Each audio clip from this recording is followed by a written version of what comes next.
Nós vamos iniciar esse momento de formação, pedindo o Espírito Santo, vai se colocando nesse momento em oração, pedindo que as luzes do Espírito Santo te alcancem nesse momento, vai clamando pela graça do batismo, pelos dons espirituais que já foram derramados sobre você no dia do seu batismo, e que vinde Espírito Santo e enchei os corações dos vossos fiéis e acendei neles o fogo do vosso amor. Enviai, Senhor, o vosso Santo Espírito, e tudo será criado, e renovareis a face da terra. Oremos, ó Deus, que instruíste os corações dos vossos fiéis, com a luz do Espírito Santo, fazei que apreciemos retamente todas as coisas, segundo o mesmo Espírito, e gozemos sempre de sua consolação, por Cristo nosso Senhor. Amém. Senhor, nós te pedimos nessa noite uma graça particular para vivermos a formação de hoje, para compreendermos toda a vida da igreja, a vida dos cristãos, dos primeiros cristãos, que nós possamos mergulhar nessa história e ver as nossas origens, ver os nossos primeiros pais, aqueles orientadores da fé, ver como foram a vida deles, que nós possamos nos espelhar, ver e amar a história da igreja, que nós possamos nessa noite retirar de nós algumas ideias que foram implantadas e que eram indevidas, que não são verdade de Deus, retirar da nossa memória, do nosso coração.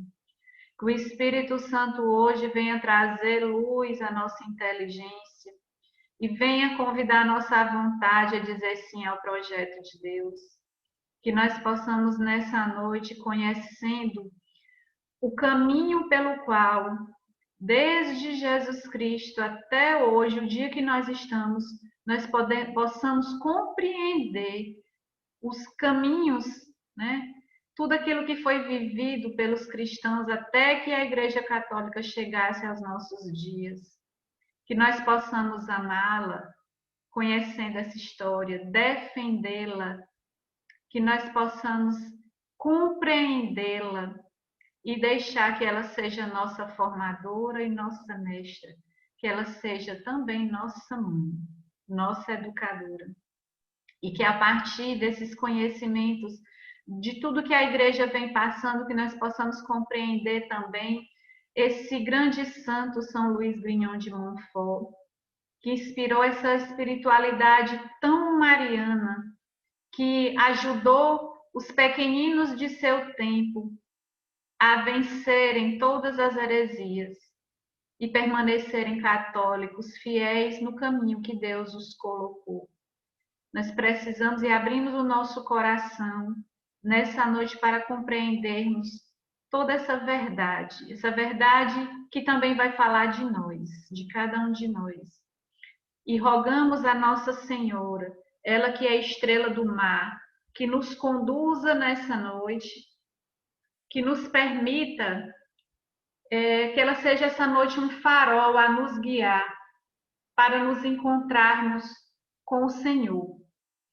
E nós que estamos caminhando aqui para a consagração à Nossa Senhora, essa oração ela é muito bela e ela é muito importante, cara, para nós consagrados.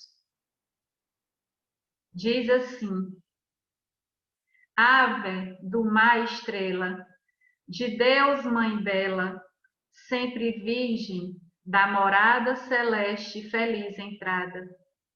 Ó tu que ouviste da boca do anjo a saudação, dai-nos paz e quietação, e o nome de Eva troca.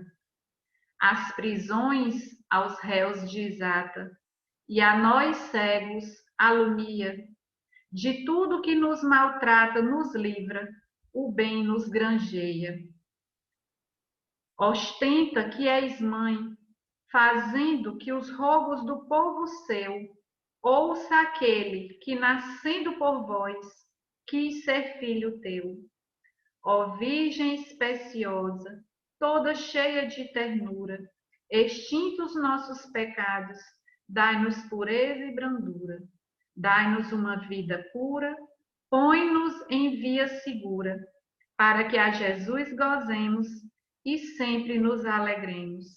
A Deus Pai veneremos, a Jesus Cristo também, e ao Espírito Santo, demos aos três um louvor.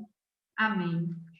Ave Maria, cheia de graça, o Senhor é convosco. Bendita sois vós entre as mulheres, e bendito é o fruto do vosso ventre, Jesus. Santa Maria, Mãe de Deus, rogai por nós, pecadores, agora e na hora de nossa morte. Amém. Peçamos o auxílio do nosso anjo da guarda.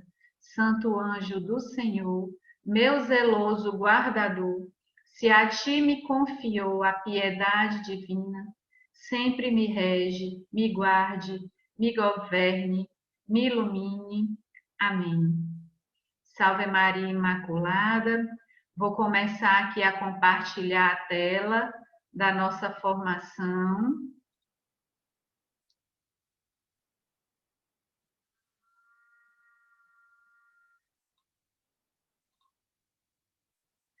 Fabiola, dá só um okzinho aí se você estiver conseguindo ver. Obrigada. Então, nessa noite, meus irmãos, dando continuidade ao nosso conteúdo formativo, hoje vocês podem até estranhar um pouquinho a nossa formação e vai dizer assim: eu estou fazendo mesmo é uma preparação para a consagração à Nossa Senhora, eu vou ter aula de história hoje. Mas é uma preparação de verdade. É porque muitas vezes nós pensamos que ser preparado, ser consagrado à Nossa Senhora é algo muito dissociado da realidade em que a gente vive e ela não é. É preciso que a gente veja na vida que a gente leva os sinais de Deus. É preciso que a gente compreenda que se hoje nós temos a Bíblia e temos a Igreja Católica, e se ela tem 2021 anos, é porque muita coisa aconteceu para que pudesse chegar a cada um de nós. E não seria muito pedagógico eu já começar essa formação de hoje já indo direto para São Luís. Eu precisaria mostrar a evolução, o caminhar da igreja, os primeiros cristãos, para que nós pudéssemos realmente compreender a grandeza do que foi que São Luís deixou para nós. E isso só será possível se nós fizermos esse percurso. Então, nós já invocamos o Espírito Santo, pedindo mesmo que Deus abra o nosso coração, até para desconstruir determinadas mensagens, determinadas informações que foram dadas a nós quando éramos crianças, quando estávamos no ensino médio, até mesmo na escola, e que nós fomos aprendendo que determinados movimentos que nós achávamos que eram tão bons para esse tempo que nós vivemos, e que, na verdade, tem nos afastado muito do projeto inicial de Deus. Então, nós precisamos fazer esse percurso para a gente chegar aqui e conhecer a história de São Luís Grignion de Montfort. Então, eu quero iniciar falando aqui da igreja primitiva. Quando Jesus Cristo foi anunciando que a sua missão terrena estaria terminando, que ele iria dar a vida dele por cada um de nós, revelando que Deus nos amava, nos ama de uma maneira extrema, de que ele faz tudo por nós, e que ele nos deseja inteiramente. Então, Jesus Cristo foi preparando os apóstolos e também foi dizendo a eles que depois que era preciso ele ir, porque em seguida viria o Paráclito. E ele se referia à terceira pessoa da Santíssima Trindade, que é o Espírito Santo. Jesus morre na cruz, ressuscita no terceiro dia, e aqueles apóstolos que ouviram toda a pregação de Jesus, que andaram 3 anos com Jesus, foram alimentados pela pregação de Jesus, estavam temerosos, estavam com medo, medo da perseguição, estavam paralisados e não conseguiam realizar a vida de apostolado que deles se esperava. Mas Jesus Cristo ressuscita no terceiro dia e ascende aos céus 40 dias depois da sua ressurreição. E antes dele ascender, ele faz uma mensagem muito importante aos seus apóstolos, seus discípulos, dizendo que não se afastassem de Jerusalém até que o Paráclito viesse. 10 dias depois, vem Pentecostes, a descida do Espírito Santo sobre eles, reunidos em cenáculo, com a Virgem Maria. E a efusão do Espírito foi tão grandiosa, tão maravilhosa, o derramamento de dons infusos e efusos foi tão abundante que aqueles homens que estavam corajosos, que estavam trancados, eles saíram dali, começaram a realizar a sua missão e em uma só pregação de Pedro, ele converteu 3.000 homens ao cristianismo. E nós observamos muito a vida desses apóstolos após a ascensão de Jesus e após Pentecostes, nesse livro bíblico que se chama Atos dos Apóstolos. É muito importante que nós façamos a leitura dos Atos dos Apóstolos, porque nós vamos compreender o início da Igreja Católica, que no começo era chamada de cristandade. E nos Atos dos Apóstolos, do capítulo 2, dos versículos 42 a 47, vai dizendo as características, como era que essa igreja primitiva vivia. E eles partilhavam absolutamente tudo. Eles viviam nas cidades, não existia uma igreja física, então dentro das cidades eles se reuniam, faziam seus momentos de oração. Essa intensidade de oração iluminava a razão deles. Eles meditavam muito a doutrina que foi deixada por Cristo. A oração permitia esse alimento da fé e eles fracionavam o pão, repartiam tudo. Então, eles, por essa maneira de viver e de serem felizes dessa maneira, eles começavam a mudar as cidades. Eles começaram a mexer com o sistema do tempo. E eles eram, sim, homens intelectuais. Por que eram homens intelectuais? Porque eles meditavam tudo aquilo que Cristo havia dito, eles ensinavam os outros aquilo que Cristo dizia, e aquilo ia passando de um para outro, a ponto de que eles pudessem discernir entre o certo e o errado, o bem e o mal. Então, nos 30 primeiros anos, 30 a 70 anos depois de Cristo, esse período foi chamado de período apostólico.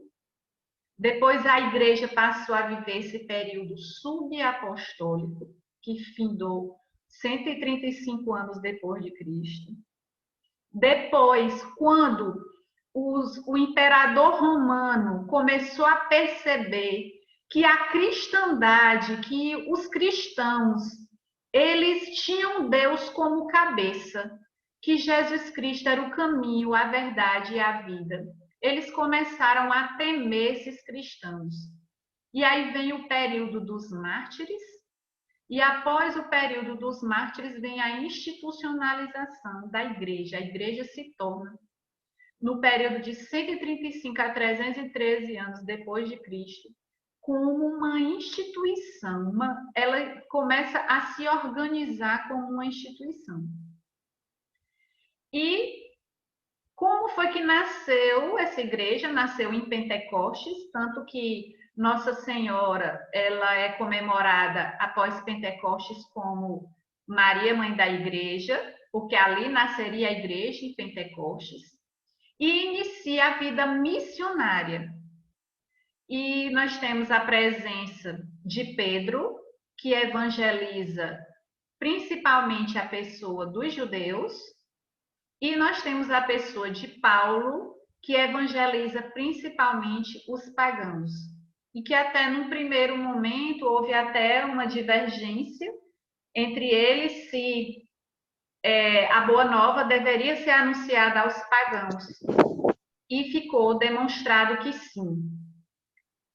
E eles, não existia nenhum documento, nada disso, e era repassado isso através das testemunhas oculares. Então, nós nascemos desse testemunho de Pedro, Paulo, Lucas, João, todos esses que puderam viver e experimentar Cristo. E até 100 anos depois de Cristo, os cristãos ainda eram desconhecidos. Inicia o período de grande perseguição da igreja. Isso é importante, Sara, mas isso aqui o que tem a ver com consagração à Nossa Senhora? Porque nós vivemos dentro da igreja constantes períodos de perseguição dos cristãos, com raras exceções. Então, nesses 3 séculos, nesses 3 primeiros séculos depois de Cristo, tiveram muitas perseguições aos cristãos, aqueles que se declaravam como sendo de Cristo. E as principais perseguições foram nesses impérios, do imperador Nero, que foi onde gerou a morte de Pedro e de Paulo, de Décio, Valeriano e Diocleciano. Dentre todos esses, o que mais perseguiu, a perseguição mais dramática, mais profunda aos cristãos, foi Diocleciano. E ele colocou de uma maneira mesmo para acabar com o cristianismo. Só que o seu intento fracassou, porque, como dito pelo próprio Cristo, que a igreja dele jamais iria ser destruída. Ela poderia ser perseguida, mas ela jamais iria sucumbir. Diocleciano renuncia e, em seguida, no século IV, já começa a existir uma tolerância ao cristianismo, já vem um pouco de liberdade de professar a fé cristã, e nos anos do imperador Teodósio é que o cristianismo vem se tornar como religião oficial do Estado. Sara, isso tem importância quando um país, quando uma nação, um Estado declara que ele tem uma religião oficial e essa religião ela é cristã. Quando eu digo que um país ele tem uma religião oficial e ela é a cristã, a declaração que esse país dá é dizer: eu sou um país cristão. É um país governado por Cristo. Então, se hoje... Então, veja como foi para trás. Fomos perseguidos, Chegamos num ponto em que a religião católica se torna uma religião oficial, o cristianismo se torna uma religião oficial, e hoje nós não somos mais assim. Isso tem um porquê. É por isso que essa aula está sendo dada hoje, essa formação está sendo dada hoje. Esse imperador Teodósio, ele convoca as grandes assembleias dos bispos, são realizados os primeiros concílios, são estabelecidas as primeiras regras da igreja, e ela vai se organizando no território e vai criando as suas estruturas. Aqui nós temos imagens do período de perseguição dos cristãos. Eles eram colocados em arena como forma de espetáculo, eram queimados, crucificados e eram devorados por feras, como leões. E mesmo assim, cheios do Espírito Santo, eles não renunciavam a Cristo. E isso é muito significativo para nós. A que grau eu sou capaz de chegar para declarar de que eu pertenço inteiramente a Cristo? Então, esses nossos irmãos na igreja primitiva, eles foram capazes de dar a sua própria vida.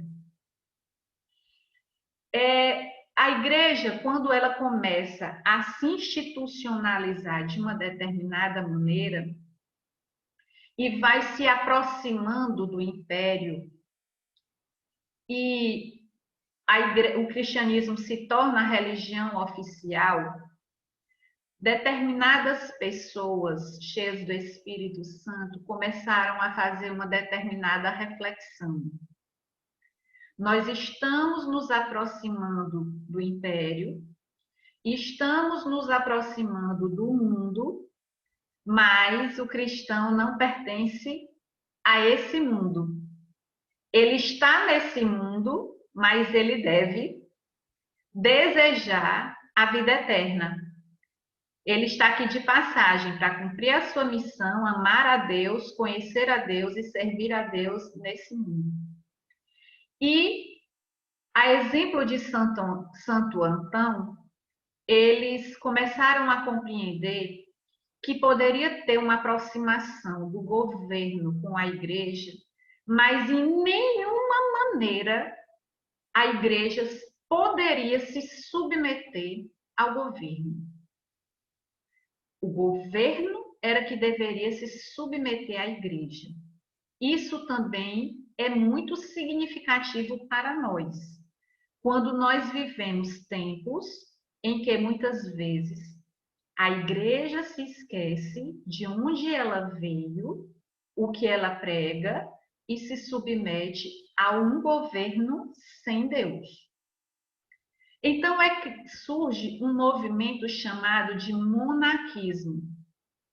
O monarquismo vem dos mônacos, aquelas pessoas errantes, peregrinos, que eles iam para o deserto, se isolavam de tudo e de todos, buscando uma intimidade maior com Deus para fazer uma escuta maior com o Senhor. E há quem diga que esse movimento monarquismo, ele dá origem aos profetas do Novo Testamento.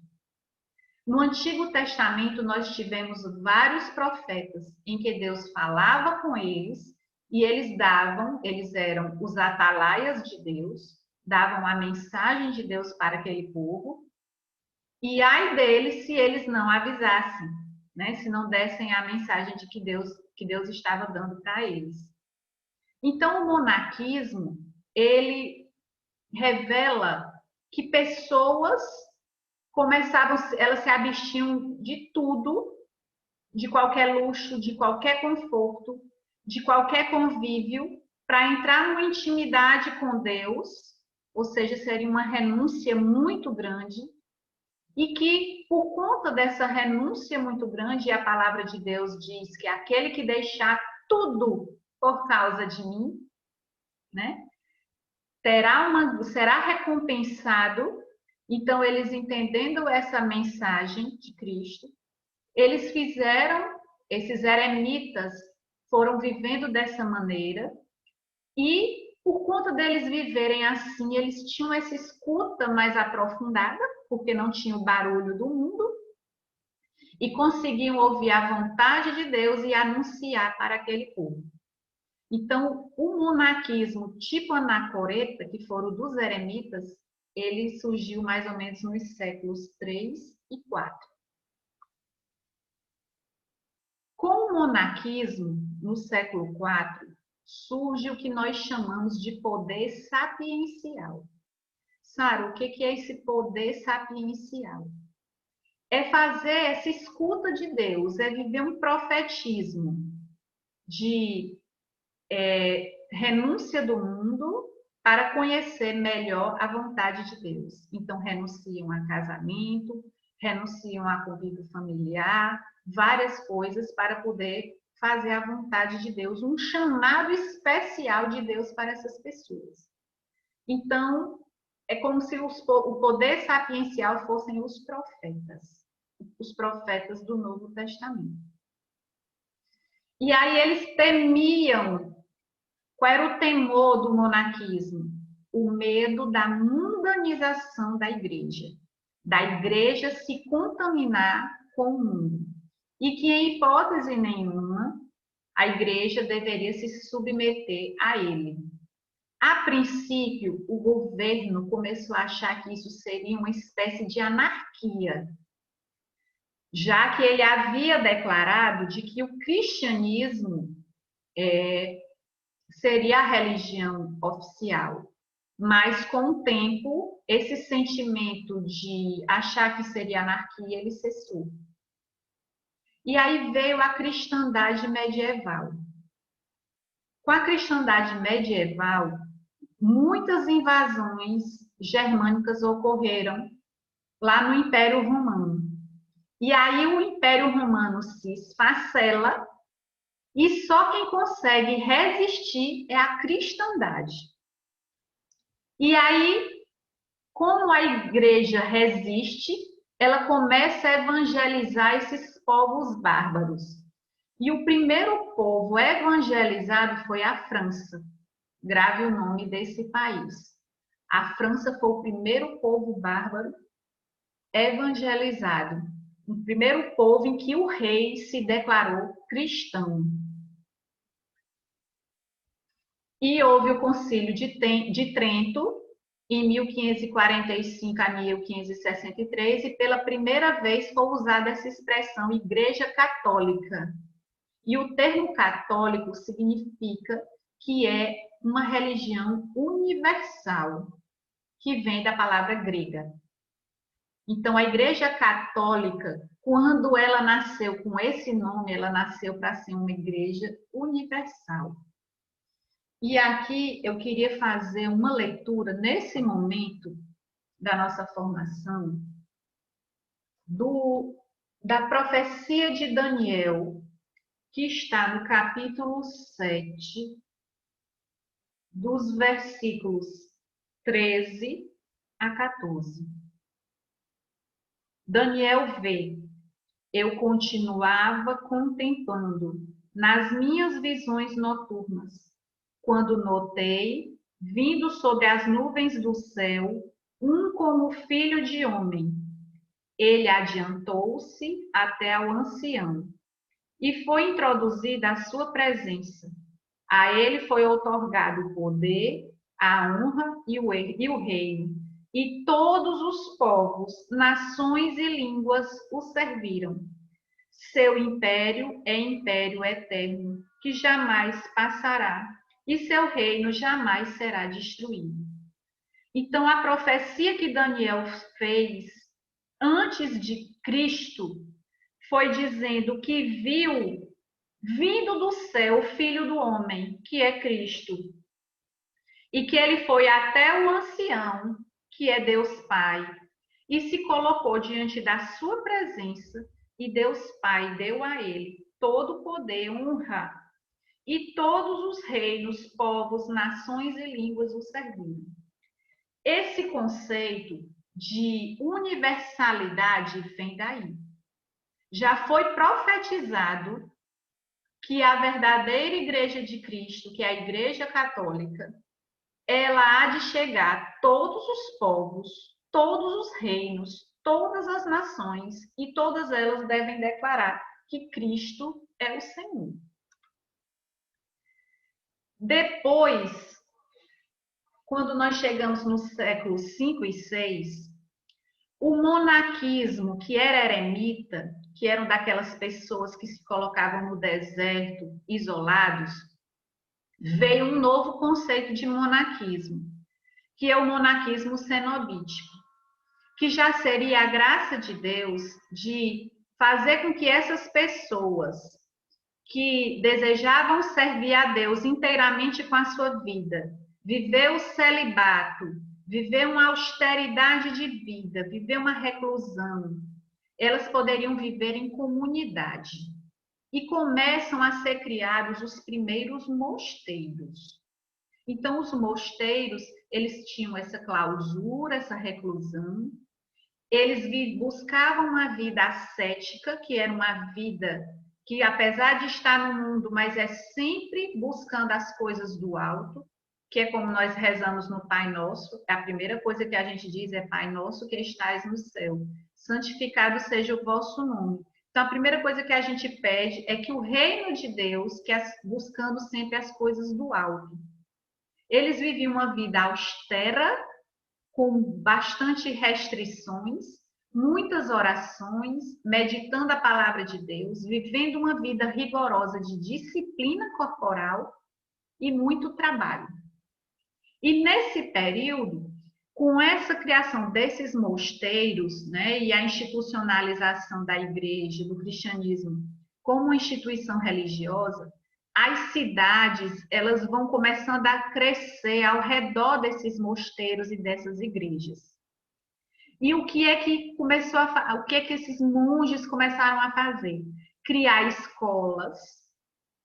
E as famílias eram educadas, então, tendo um conhecimento religioso.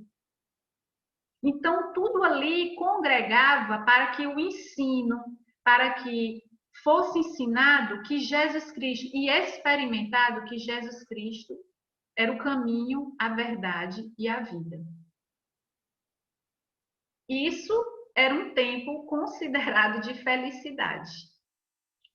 E aí surge o que nós chamamos de cristandade. Aqui a gente vai conseguir visualizar isso melhor. Toda cristandade, ela proclama que Cristo é o Rei do Universo. E a ele se submete o poder temporal, o poder sapiencial e o poder sacerdotal. Vejamos aqui a imagem do rei, nessa primeira figura. Ele está ajoelhado diante de Cristo, e essa imagem significa o quê? Que ele vai governar sendo instruído por Cristo, que ele não vai fazer as coisas por ele mesmo, mas ele vai buscar o que seja da vontade de Deus para governar o seu povo com amor, com sabedoria, com equidade, com todas as virtudes necessárias. O poder sapiencial são aqueles monges, os profetas do Novo Tempo, do Novo Testamento, que vão viver a clausura, que vão viver a escuta de Deus, a austeridade, e que vão orientar e dizer para o poder temporal e para o poder sacerdotal qual seja a vontade de Deus. Está orientando. E o poder sacerdotal seria formado pelos padres, onde eles fariam o sacrifício. E se vocês observarem, na igreja primitiva, as missas, elas não eram celebradas de frente para o povo. O sacerdote, ele fazia todo o sacrifício, relembrando o sacrifício de Cristo, sempre voltado para a cruz. Depois nós vamos ter, mais na frente, uma noção de qual foi essa repercussão do sacerdote deixar de ter essa visão voltada para a cruz de Cristo, como existia nos primeiros tempos. Então, quando esses três poderes eles se deixam governar por Cristo, como está escrito lá em Daniel, todos os povos, nações se deixam governar, o povo é feliz. Todos nós somos felizes, porque tudo vai confluir para a vontade de Deus. Esse é o ideal, é a isso que se aspira.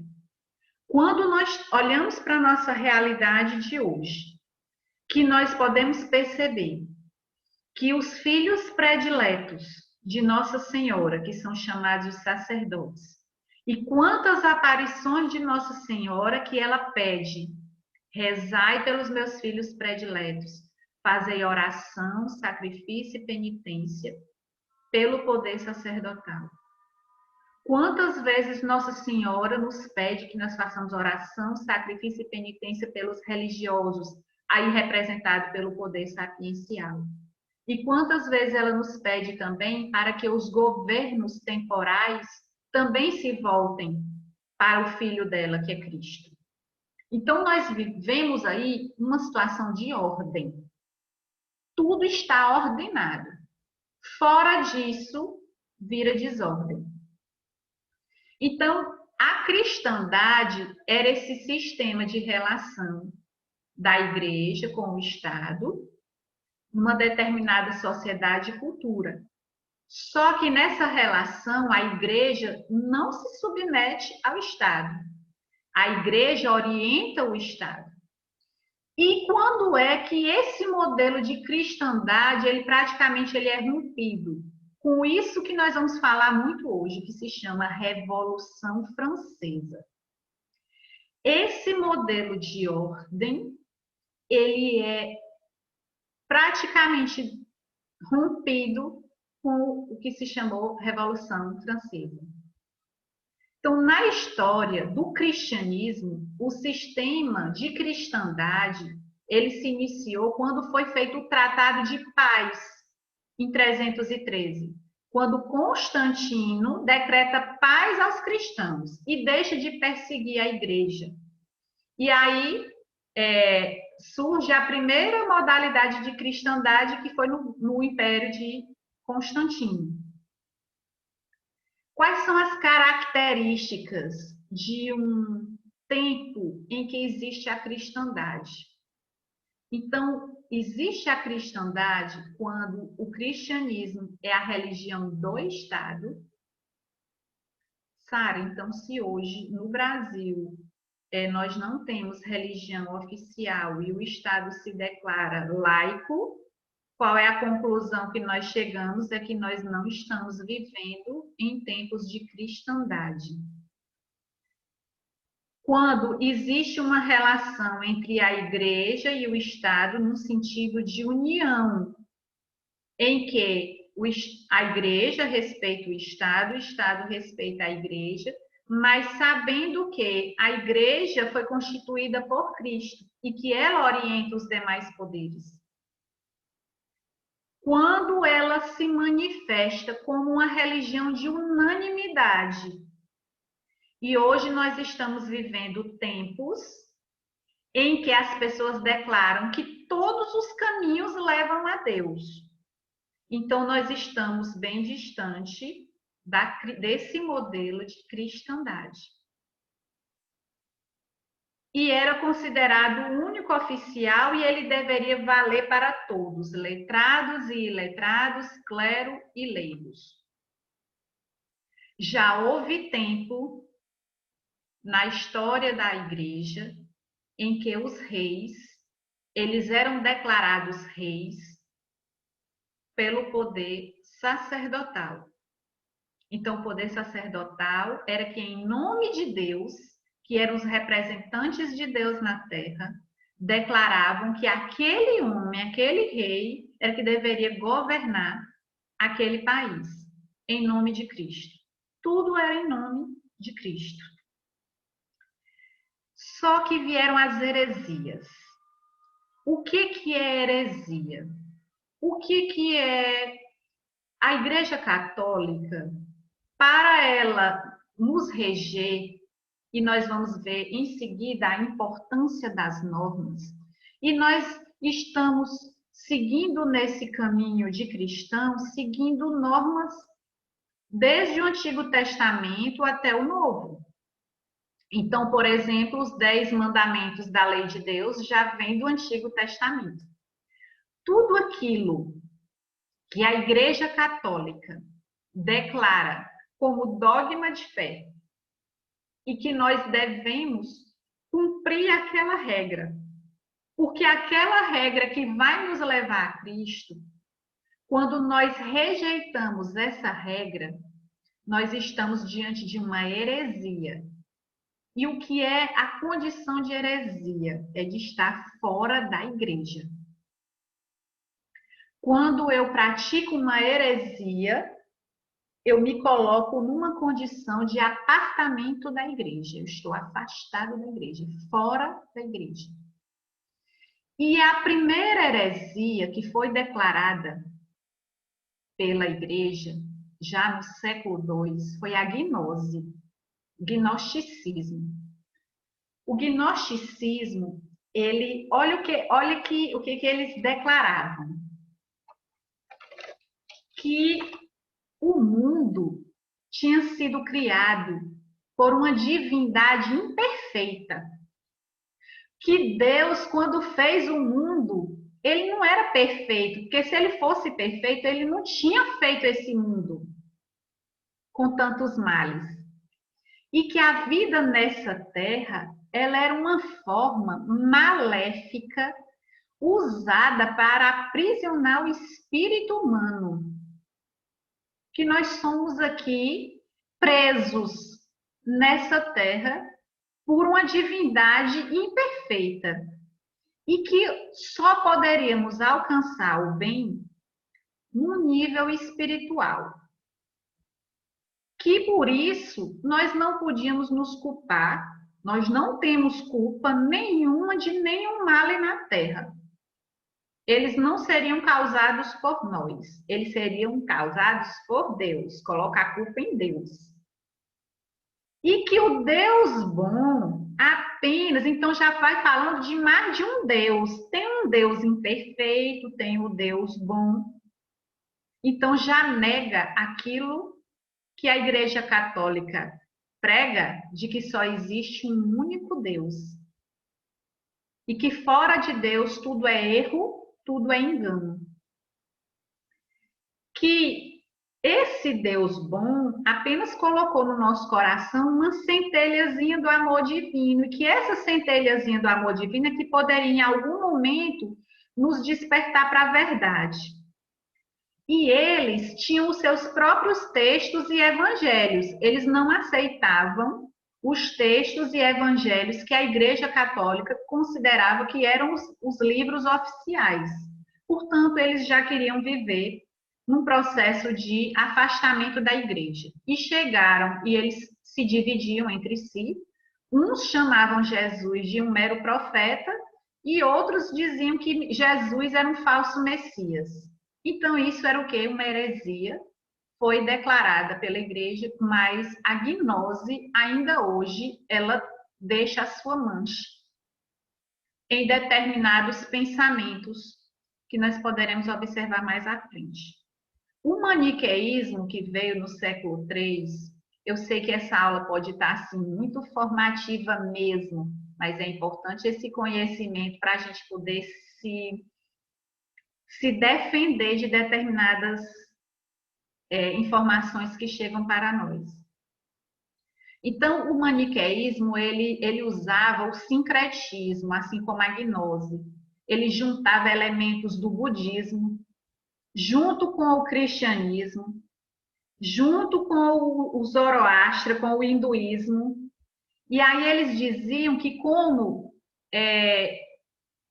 Cristo, como Buda, e coloca eles tudo no mesmo patamar, não tinham conseguido dar a mensagem perfeita, Por isso que precisou vir o Espírito Santo. Então, também foi declarado heresia. O arianismo, no século IV, foi uma das maiores heresias que a igreja já viu. Ele negava que Jesus Cristo fosse Deus. Ele dizia o arianismo, e quem disse isso foi um presbítero da igreja chamado Ários. Ele dizia que Cristo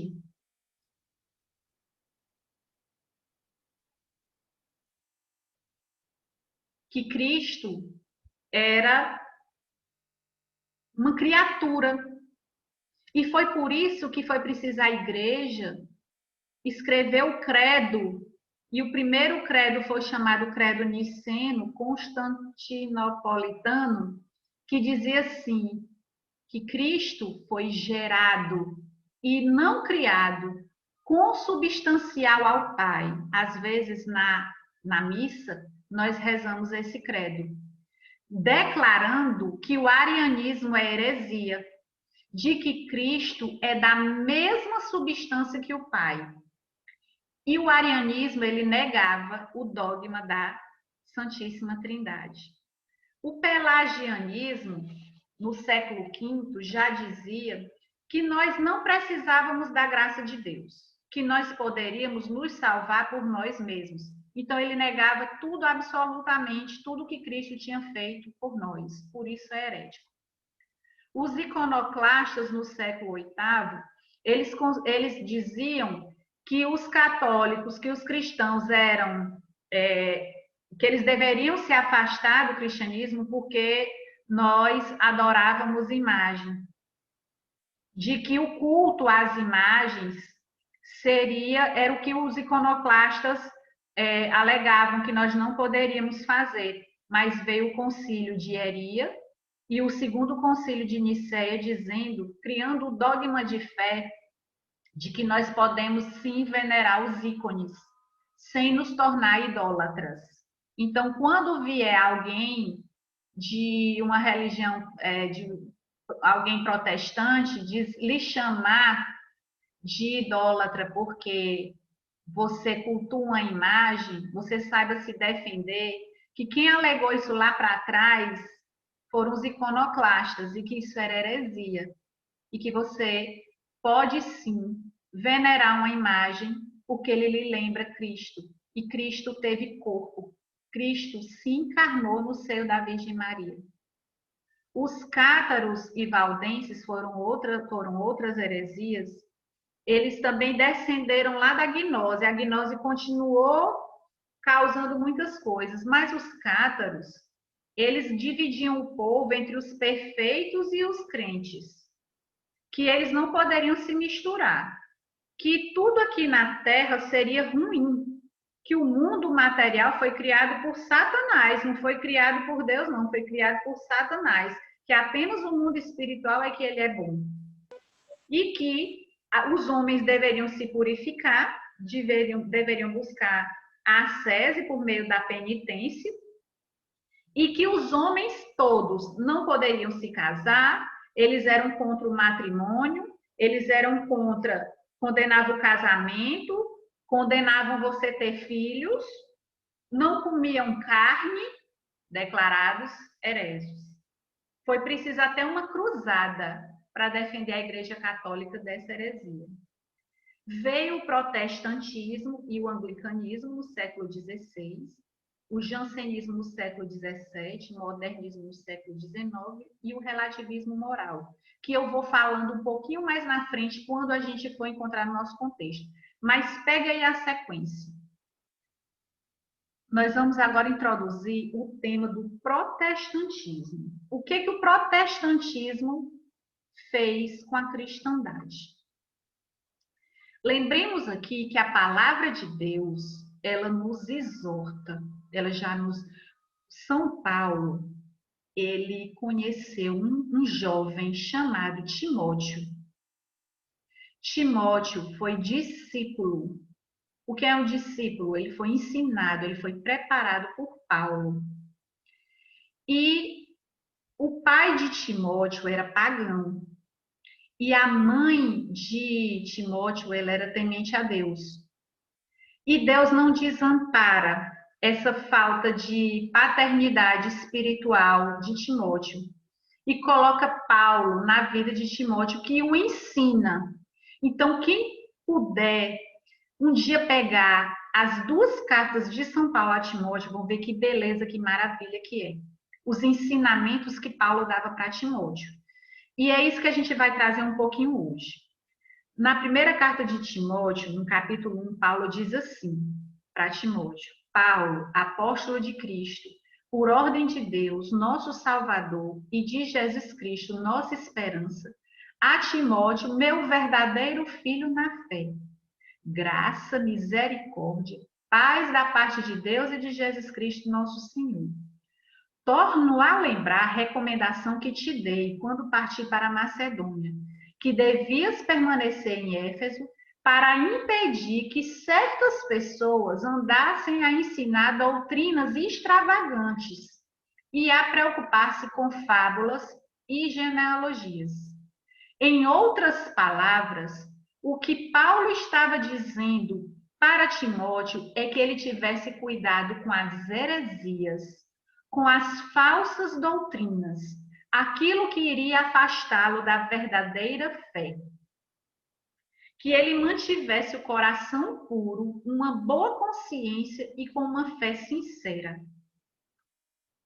Ele diz: pretensos doutores, porque esses hereges, se você vê, eles eram presbíteros, eram homens cultos, que não compreendem nem o que dizem, nem o que afirmam. Sabemos que a lei é boa, contanto que se faça dela uso legítimo, e se tenha em conta que a lei não foi feita para o justo, mas para os transgressores e os rebeldes. E aqui cabe uma explicação prévia para o que a gente vai ver em seguida. Nós estamos vendo aqui Paulo falar de lei para Timóteo. E quando Paulo fala de lei para Timóteo, ele está dizendo o seguinte: a lei, ela é boa. A lei, ela é necessária. Enquanto nós não alcançarmos esse grau de justiça, de sermos justos. São José foi declarado justo. São José tinha um grau de santidade, de virtude, que ele já alcançava a justiça. Mas ele era um cumpridor da lei. E a lei, quando ela é perfeitamente cumprida, ela nos leva a um grau de perfeição e de virtude. Até um ponto que nós não vamos mais precisar de lei. Por exemplo, quando nossa mãe nos ensina que nós devemos, quando nós nascemos, nós não temos consciência de limpeza. Nós precisamos ser ensinados sobre limpeza. Aí a mãe vai ensinando sobre limpeza, até que um dia o filho aprende e ele começa a praticar a limpeza, a querer a limpeza por ele mesmo, a tal ponto que ela não precisa mais dizer. Então, da mesma forma, quando a igreja nos dá leis, é porque o caminho para a santidade, ele não é fácil da gente descobrir, não. Ele não é muito claro às vezes para nós. Então é preciso que exista a lei para que eu cumprindo-a, porque a lei ela representa um amor de Deus para nós, eu possa alcançar esse grau de justiça. Mas enquanto eu for pecador, enquanto eu ultrajar meu pai e minha mãe, enquanto eu tiver dúvidas de fé, eu preciso praticar a lei, porque ela é que vai me apontar Cristo. E São Paulo continuava dizendo para Timóteo: o Espírito diz expressamente que nos tempos vindouros alguns homens vão apostatar a fé, dando ouvido a espíritos embusteiros e doutrinas diabólicas, de hipócritas e impostores que, marcados na própria consciência com o ferrete da infância, proíbem o casamento, assim como o uso de alimentos que Deus criou para que sejam tomados com ação de graça pelos fiéis e pelos que conhecem a verdade.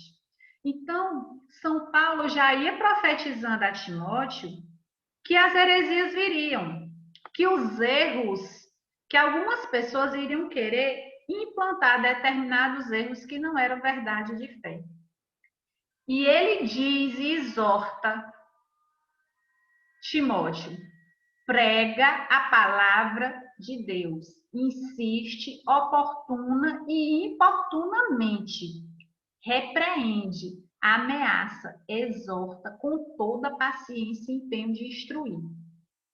Quem assistiu à formação passada viu que o carisma da nossa comunidade, do nosso mosteiro, é falar a verdade com caridade. Nós precisamos anunciar Cristo, que é o puro amor. Mas nós não podemos anunciar Cristo sem falar de sua palavra, daquilo que deixou para nós. Então, aqui, como nós dissemos na formação passada, o nosso compromisso com a verdade, com aquilo que Deus deixou para nós, e ela é inegociável. Então, nós deveremos ter esse empenho de instruir. Por quê? Por que nós precisamos nos consagrar a Nossa Senhora? Por que nós precisamos dessa formação hoje? Que abra nossos olhos de que existem heresias, que nós estamos todo o tempo bombardeados com coisas que não são de Deus. Porque vai vir um tempo, como diz São Paulo, em que os homens já não suportarão a sã doutrina da salvação. Eles vão ser levados pelas próprias paixões e pelo prurido de escutar novidades. Vão ajustar mestres para si, apartarão os ouvidos da verdade e se atirarão às fábulas. Mas tu, porém, ser prudente em tudo, paciente nos sofrimentos, cumpre a missão, seja pregador do evangelho e consagra-te ao teu ministério. E Paulo fez isso também, deu o exemplo e deu até a vida, que foi a coroa da justiça dele. Dito isso, de que viriam muitas fábulas, e viriam muitos mestres que queriam se afastar da verdade, veio o protestantismo, veio Lutero. E com o protestantismo veio um ódio à lei. Eu recomendo a vocês a leitura do livro Caminhos Laicais de Perfeição, do padre Iraburu. O padre Iraburu, ele diz o seguinte sobre o protestantismo. No século XVI, Lutero introduziu na igreja o ódio à lei, tanto com teólogos como nas pessoas que se submeteram à sua influência.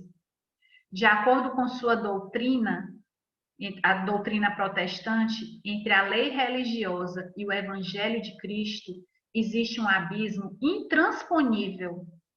Quando Lutero diz que existe um abismo intransponível, ele quer rejeitar a lei religiosa, ele quer rejeitar a igreja e as suas leis. O que Lutero diz? Onde a constrição externa da lei é operativa, a ação interior do espírito está ausente.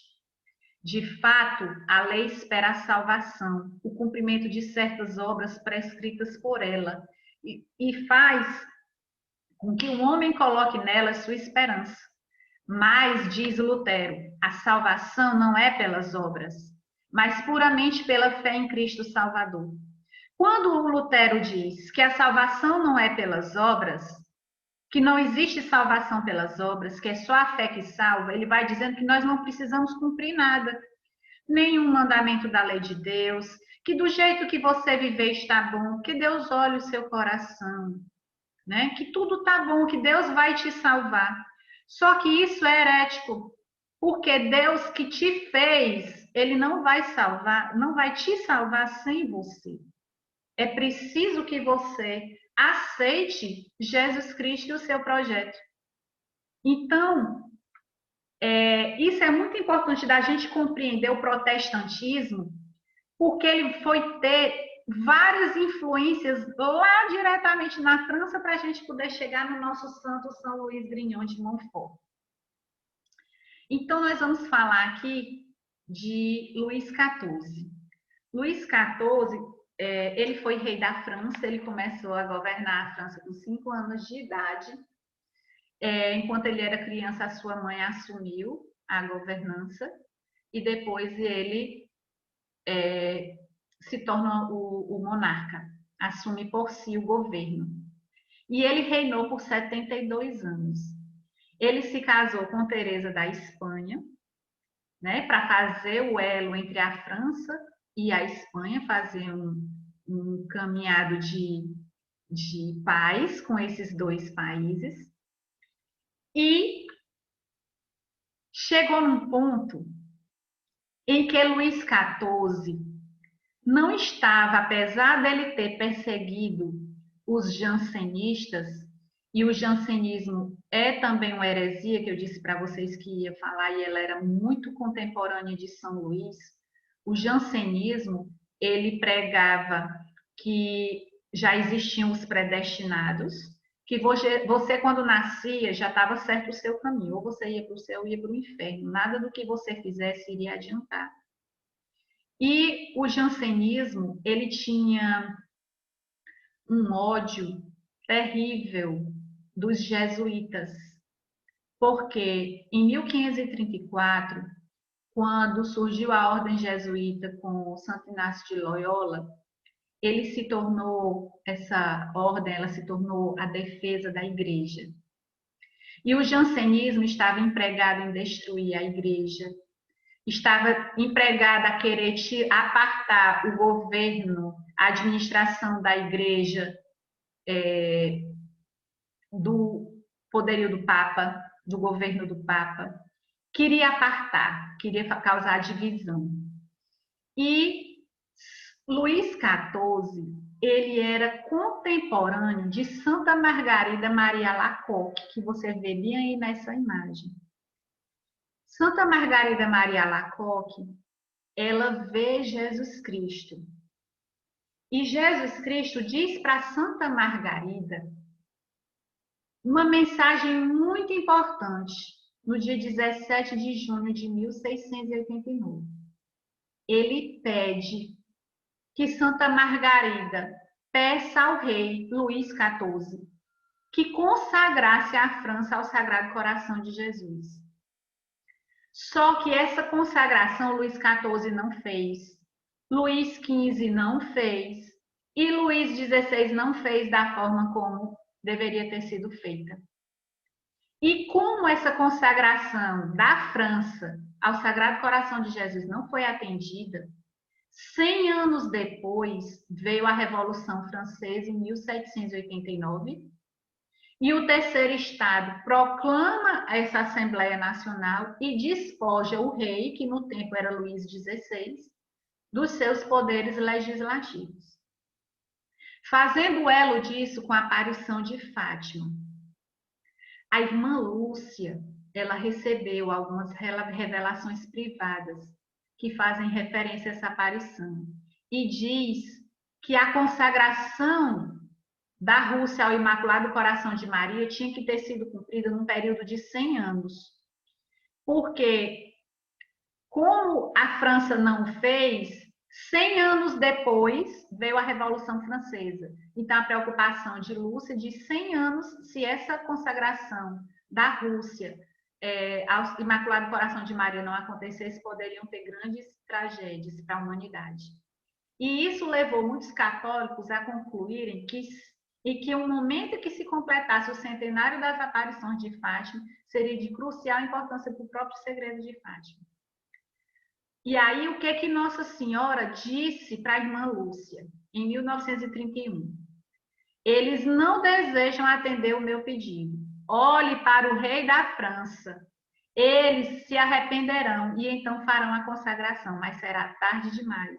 A Rússia terá espalhado seus erros pelo mundo, promovendo guerras e perseguições contra a igreja, e o Santo Padre terá de sofrer muito. Então, olha a consequência da desobediência quando Deus pede algo. E olha como foi que Jesus Cristo se referiu a Luís XIV.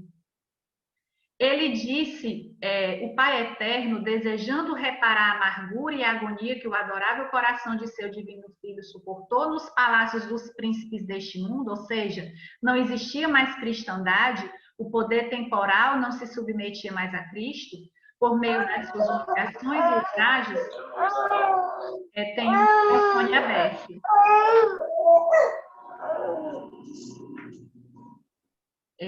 Ele deseja estabelecer seu império no coração de nosso grande monarca, que ele se referia a Luís XIV, de quem ele deseja utilizar-se na execução de seu desejo, que é a edificação de um prédio no qual deverá haver uma imagem do Divino Coração para receber a consagração e a homenagem do rei de toda a corte.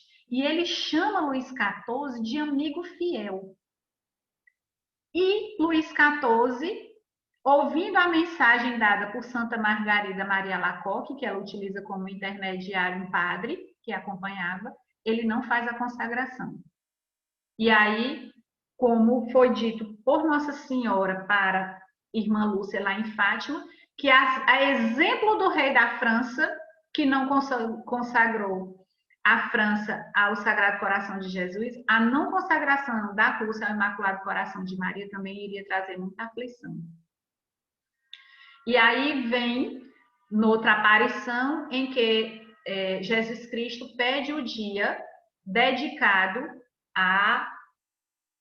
ao seu Sagrado Coração de Jesus e que essa festa foi instituída exatamente num tempo em que havia a grande heresia do jansenismo, que eles diziam que você não precisa, não adianta você fazer nada por Deus, nem querer se converter, nem adianta nada, porque isso só dá graça para quem Ele quer. Isso era uma grande heresia. E fazia com que o sentimento das pessoas fosse de que Deus era cruel, era injusto, era muito distante.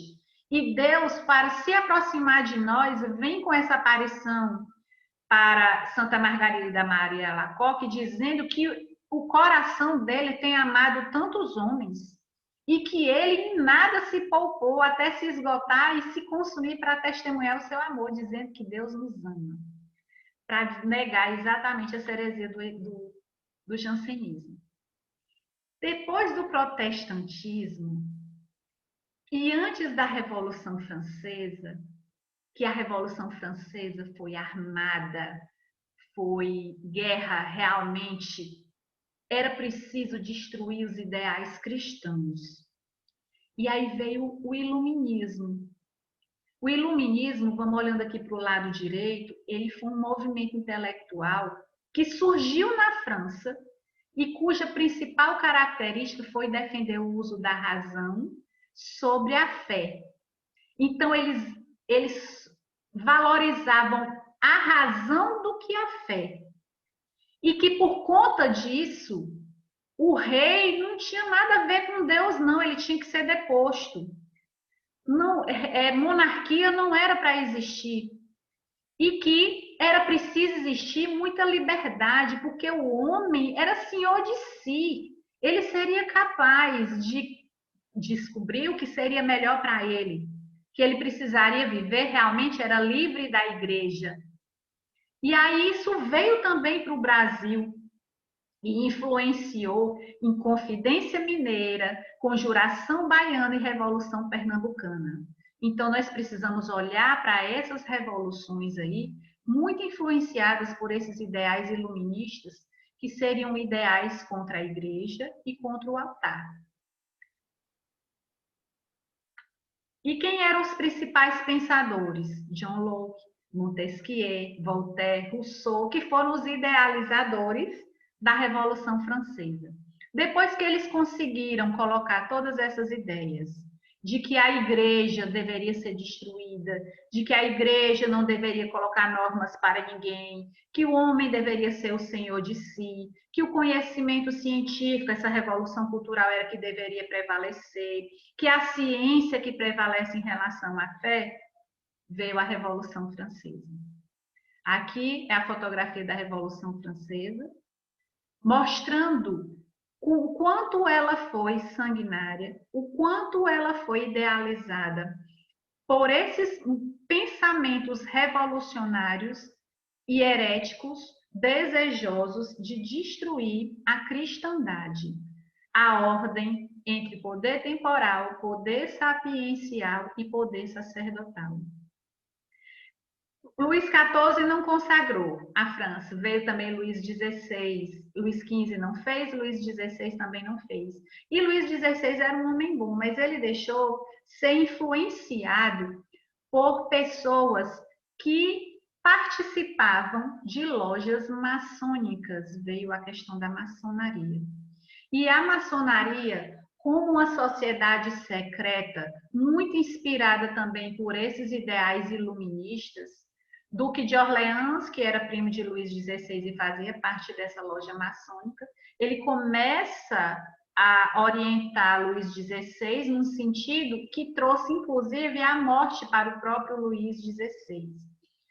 Faz com que se instale essa Assembleia Nacional, corrompe o exército francês, paga o povo para poder participar dessa Assembleia Nacional. Então, a quantidade de pessoas que estavam lá presentes não era porque era uma revolução popular, mas porque muitas pessoas foram compradas para sair desses ideais cristãos. E os jansenistas influenciando e colocando fogo e se aliando com a maçonaria e com os galicanos para tentar destruir os jesuítas que nesse tempo faziam a defesa da igreja. Então, quando nós vamos estudar a Revolução Inglesa, nós vamos ver que ela foi uma revolução maçônica. A Revolução Inglesa foi exatamente tirando o rei católico para colocar um rei protestante, que era da família Hanover. E essa família Hanover financiou muito a questão do protestantismo e financiou muito a questão das grandes lojas maçônicas. A Revolução Americana também veio desses ideais maçons. Inclusive, esse primo de Luís XVI fez com que Luís XVI mandasse dinheiro da França, empobrecesse a França para mandar dinheiro para a Revolução Americana, deixando a França à míngua e favorecendo esses ideais revolucionários maçônicos. A Revolução Cultural do Iluminismo, que desembocou na Revolução Francesa. A Revolução Francesa, ela queria transmitir essa ideia de que o povo era o não privilegiado, de que o clero e a nobreza precisavam ser destruídos porque estavam massacrando o povo. Então, não existiria ideia de cristandade, que a igreja era o ópio do povo e por isso que ela deveria ser destruída. E aí os ideais da Revolução Francesa, eles pregavam o seguinte: o homem só será livre quando o último rei foi enforcado nas tripas do último padre. Isso é que foi a Revolução Francesa, que culminou com várias mortes de padres, várias mortes de freiras, mortes de crianças. Então, empobreceu muito as pessoas e isso foi considerado e é ensinado nas escolas como algo que nos trouxe liberdade, igualdade e fraternidade. Mas, na verdade, leia-se nas entrelinhas que eles queriam a liberdade de Deus, queriam ser maiores do que Deus e queriam uma fraternidade maçônica. Vieram as sociedades secretas, né? Que a maçonaria, o que ela prega é o que o centro é o homem sem Cristo, é uma forma de viver em que o centro não é cristocêntrica, o centro é o próprio homem. Então, ela vai nascendo lá, a primeira loja maçônica nasceu em 1717, após a Revolução Gloriosa, que se deu na Inglaterra com essa dinastia protestante. E todos eles eram maçons, Benjamin Franklin, Voltaire, Rousseau, Robespierre, Montesquieu, e por isso a Igreja Católica declarou no catecismo anterior expressamente que quem frequentasse a maçonaria estaria automaticamente fora da igreja, estaria excomungado. No atual Código de Direito Canônico não existe a informação expressa, mas não continua o mesmo entendimento de que o católico não pode participar da maçonaria, porque a maçonaria tem a Igreja Católica como algo que deve ser destruído. Apesar de algumas pessoas defenderem, dizendo que é perfeita, não, não é isso que nós queremos, mas o conteúdo da sociedade secreta é isso. Então, a Revolução Francesa ela foi totalmente influenciada pela maçonaria. E nós vamos chegando nos tempos mais modernos, né, com o iluminismo, com o liberalismo. E vai também negando toda essa possibilidade, o iluminismo vai trazendo todos esses ideais de que a igreja atrapalha, de que a lei, as regras atrapalham, que as pessoas precisam ser felizes, sem ser escravizadas, sem serem dominadas pela igreja.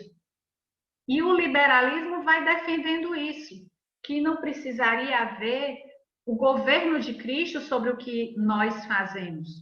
Que tudo que nós fazemos, o nosso trabalho, ele não depende de Cristo, nossa constituição familiar, ela não depende de Cristo. E que quando o que o liberalismo prega? Nenhum compromisso definitivo. Não pode ter matrimônio para sempre, votos religiosos ou compromissos sacerdotais, entendidos como laços indissolúveis. Tudo isso agride a dignidade do homem, que na verdade a lei eclesial, que a igreja, ela procura nos aprisionar, aprisionar nossa vida e o nosso comportamento. E o padre Iraburu vai dizendo que isso deriva de um mau espírito, que o povo cristão ele vem sendo infectado. Tanto que hoje nós estamos vivendo sob as ordens do modernismo, e o modernismo vai dizendo o quê? Que as leis da igreja elas têm que ser mutáveis, porque Cristo não deixou regra para todos os tempos, não. Que quando a gente vê que a castidade está na Bíblia, não vale mais para o tempo de hoje, não. É só para aquele tempo. A igreja precisa evoluir. Isso é uma outra heresia que se chama modernismo e que foi condenada pelo Papa Pio X, que chegou inclusive a fazer com que os padres fizessem um juramento antimodernista. E esse juramento antimodernista foi retirado lá por ocasião do Concílio Vaticano II com o Papa Paulo VI.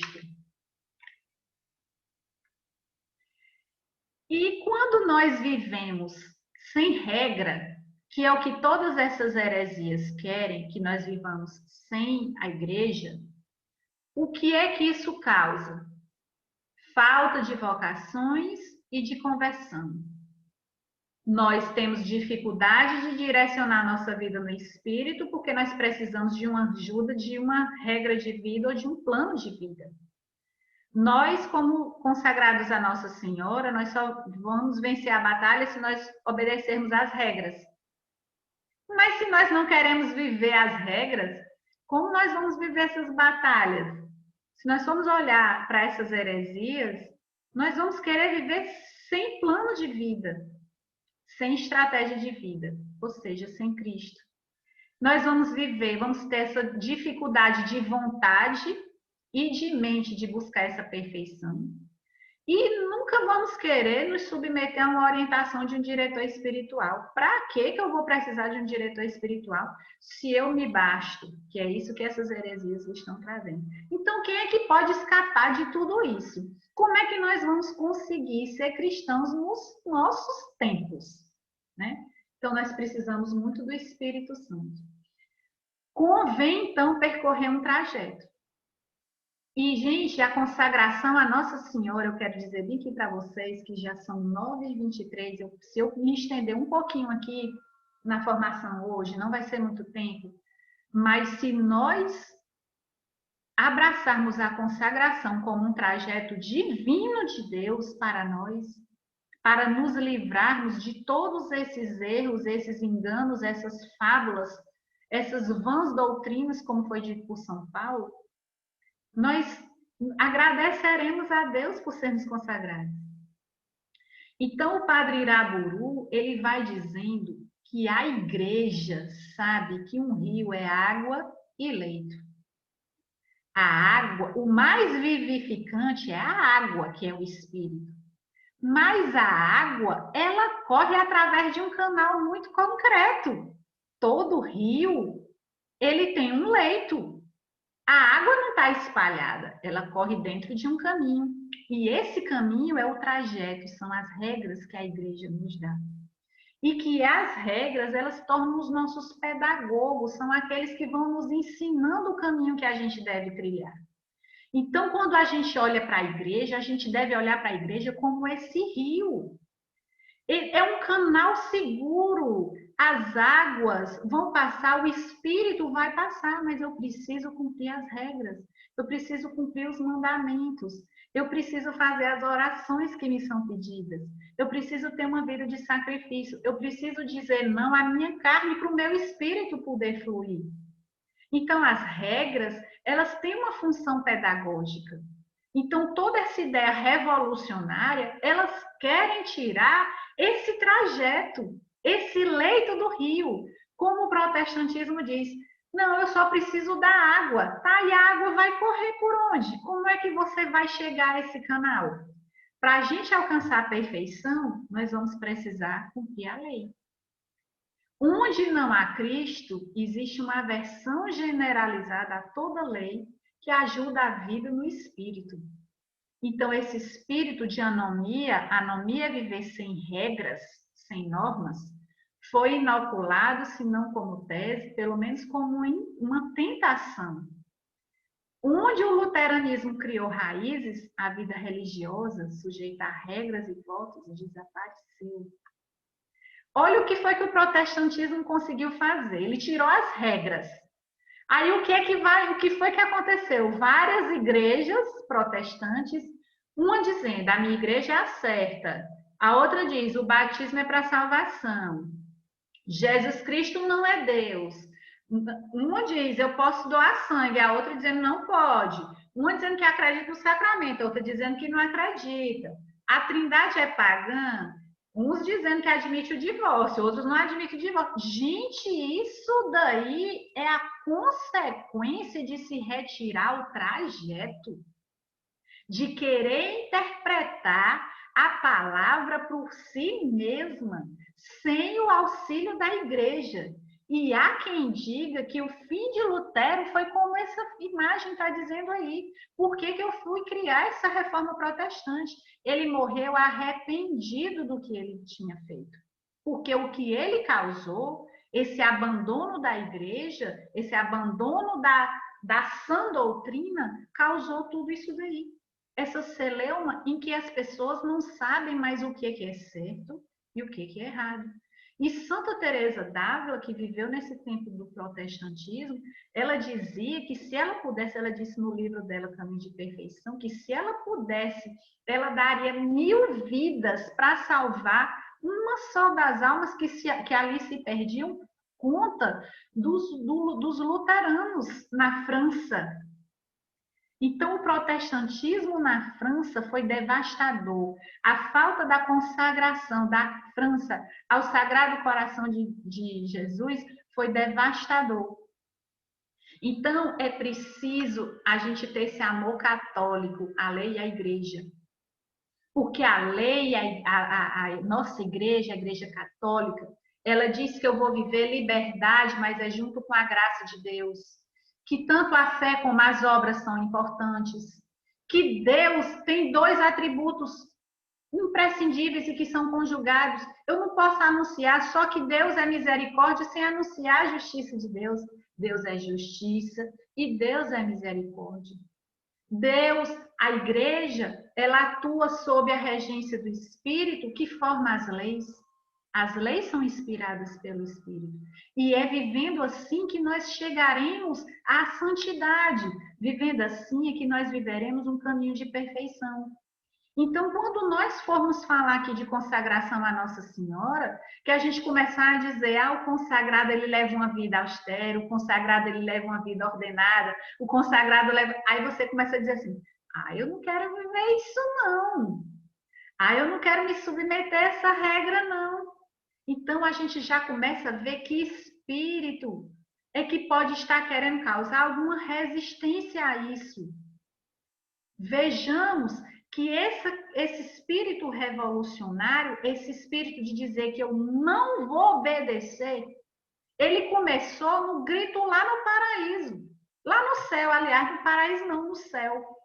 Quando Deus criou Lúcifer, e Lúcifer, o anjo mais bonito e que com mais dons, um dos mais perfeitos que Deus tinha feito, quando ele disse que a salvação do mundo iria se dar porque o próprio Deus iria se encarnar no seio da Virgem Maria e que ele iria ficar abaixo de uma humana, porque os anjos, eles estão abaixo de Nossa Senhora, tanto que ela é chamada Rainha dos Anjos, ele disse o quê? Não sirvo, não obedeço. E houve guerra no céu e levou consigo a terça parte dos anjos. Então, esse sentimento de dizer que não sirvo, não obedeço, é um espírito mau, revolucionário, de não querer se colocar no cumprimento daquilo que Deus nos pede. E aí vem Luiz Grignon de Montfort, São Luís Grignon de Montfort. São Luís, ele nasceu e ele viveu na França exatamente nesse período em que o jansenismo estava com essa heresia, estava querendo demover os pequenos, os humildes, de estarem na Igreja Católica. E aí ele nasce na França em 73, morre em 1716, no dia 28 de abril, o último nós comemoramos a sua data, que foi a data da sua morte. Ele se ordenou padre em 1700, viveu como padre apenas 16 anos, e o que foi que ele fez em 16 anos? 16 anos ele evangelizou aquele povo que iria ser atingido por esse grande mal que se chamava o quê? Heresia, por esse grande mal que se chamava iluminismo, por esse grande mal que seria jansenismo e que culminou na Revolução Francesa. Se nós temos católicos dali na França, se ainda te restou um restinho de povo francês católico, foi muito graças à evangelização de São Luís.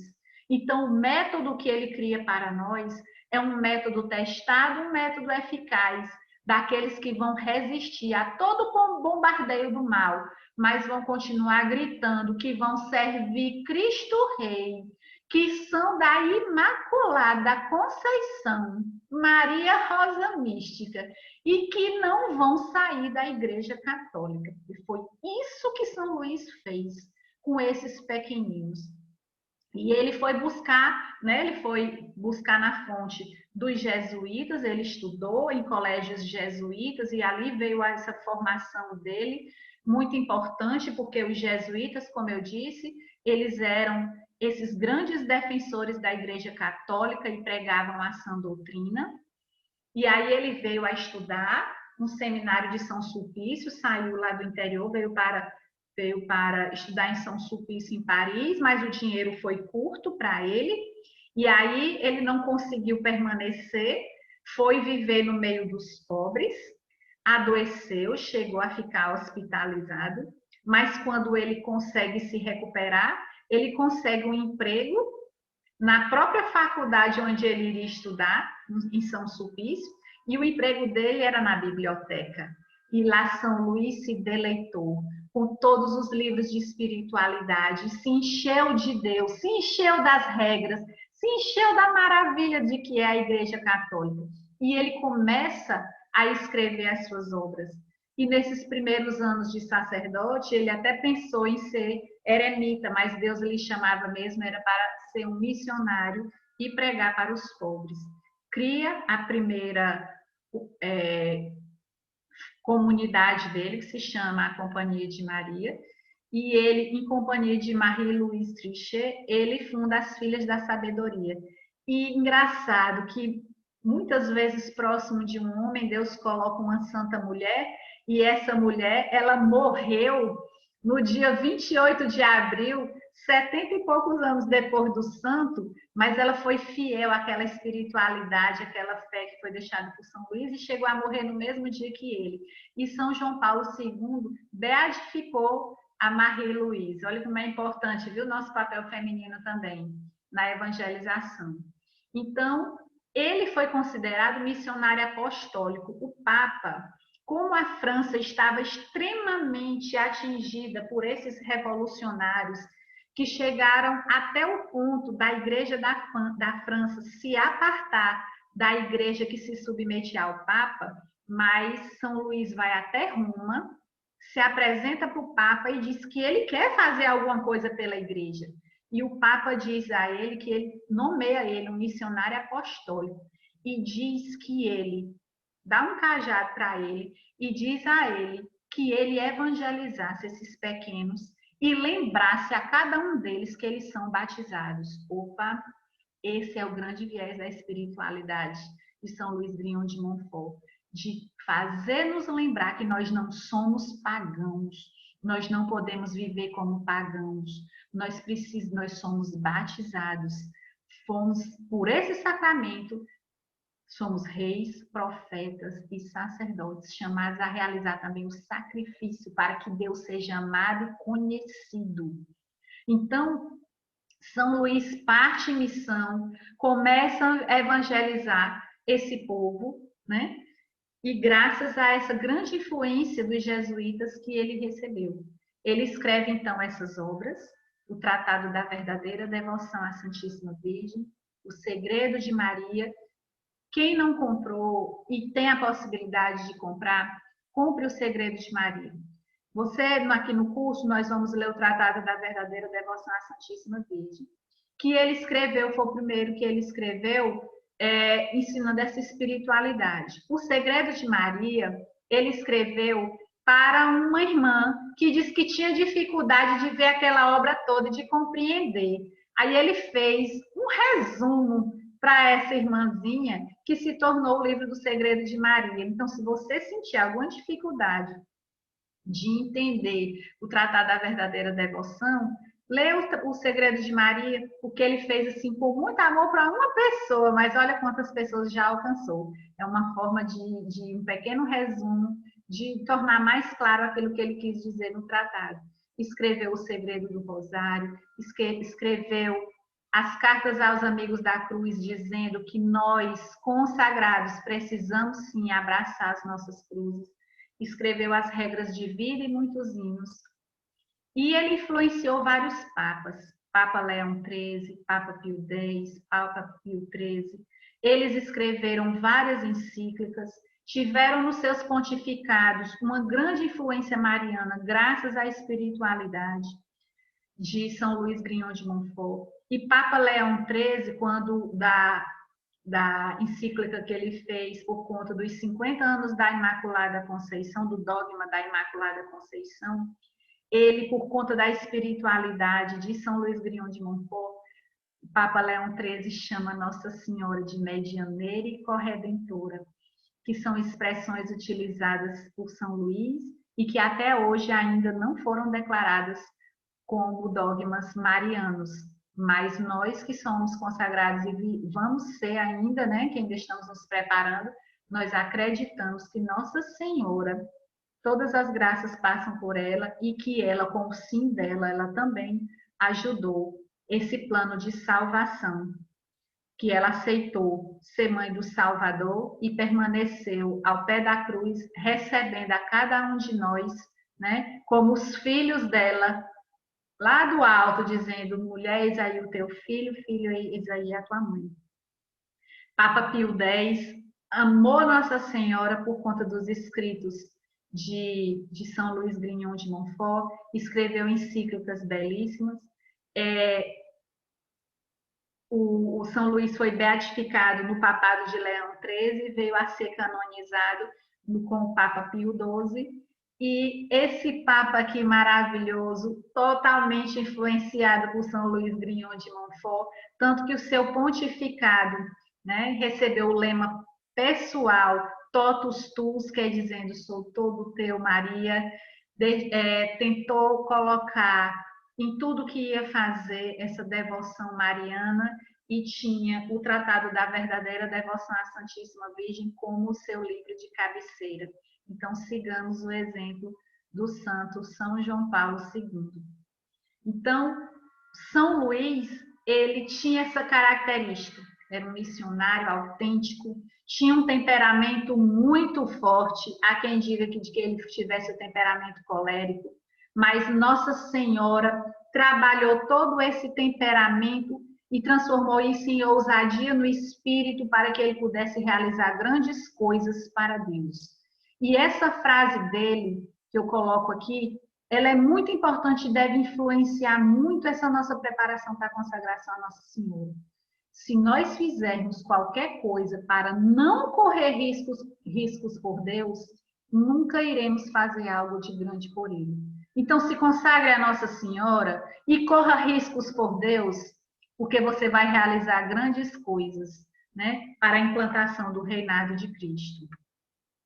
E aí, aqui depois vai ficar como dever de casa você estudar um pouquinho sobre a maçonaria, sobre esses símbolos da nova era, sobre todas essas, o olho grego, né? O símbolo do coni que escreveu aí o tema da campanha da fraternidade. Você vai estudar um pouquinho sobre isso e tentar conhecer o que é que significam esses símbolos do infinito e que muito disso está vindo não do cristianismo, mas de culturas pagãs, de sincretismo religioso, de algo que não evoca Deus.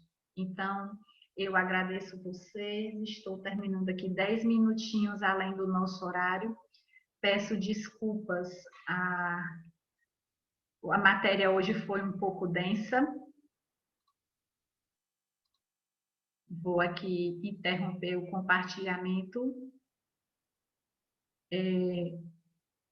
O material vai ser disponibilizado amanhã e pedimos que vocês possam dar uma olhada com maior profundidade nos slides. Foi uma quantidade alta de slides, eu confesso, mas que era preciso se compreender o tanto que a Igreja Católica vem sendo atacada e que ela ainda vai ser. E que o nosso chamado para sermos consagrados à Nossa Senhora é exatamente para que nós possamos ter clareza de que Deus nos ama profundamente, que Ele nos deu uma igreja que nos ensina, que nos educa, que é mãe para cada um de nós, que as regras que nos são dadas é pela nossa salvação, é para nós não nos perdermos. Quando ele diz que nós vivamos a castidade, não é porque ele não deseja que nós não sejamos felizes vivendo a sexualidade, mas é que a nossa sexualidade fale também de Deus, que o nosso corpo também fale de Deus. Então, em cada detalhe do que Deus deixou para nós, é em prol da nossa salvação. Não percamos de vista que isso é amor, isso é misericórdia. Então, por isso nós devemos abraçar a nossa igreja.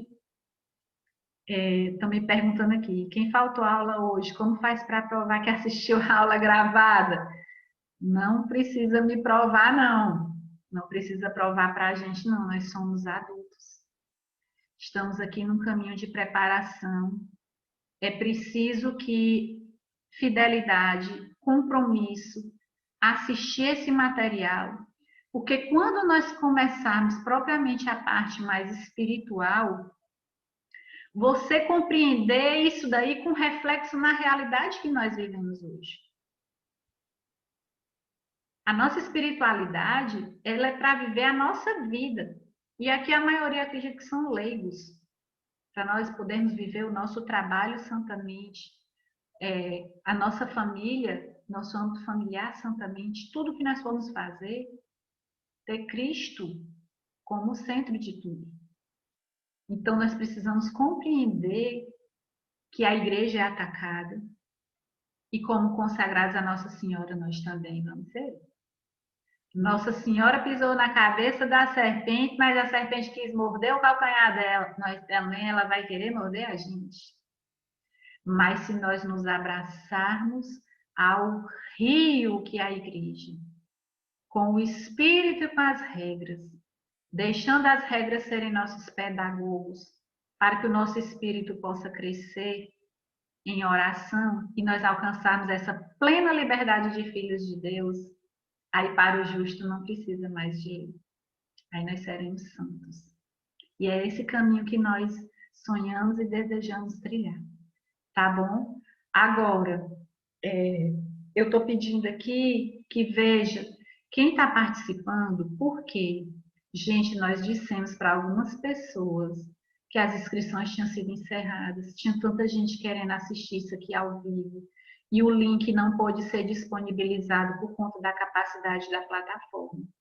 Então, é muito importante isso, a gente fazer sim com fidelidade, estar participando aqui desse momento ao vivo, tá bom? Vamos fazer nossa oração final, agradecendo a Deus, bendizendo a Deus por todos esses ensinamentos, que Ele possa encontrar no nosso coração um terreno fecundo, que renda frutos 100 por 1, e que alguma coisa que tenha nos impactado nesse momento, que seja iluminado pelo Espírito Santo, que por ação de Cristo nós cheguemos ao pleno conhecimento da verdade. Que Deus nos eduque, que Deus nos molde, nos transforme e nos faça cada dia mais a sua imagem e a sua semelhança. E nos dê a fidelidade e a perseverança para continuarmos nesse caminho de santificação. O Senhor esteja conosco e Ele está no meio de nós. Que Deus, que desça sobre nós a bênção de Deus, que é Pai, Filho e Espírito Santo. Amém. Vamos em paz e que Deus nos acompanhe. Deus abençoe cada um.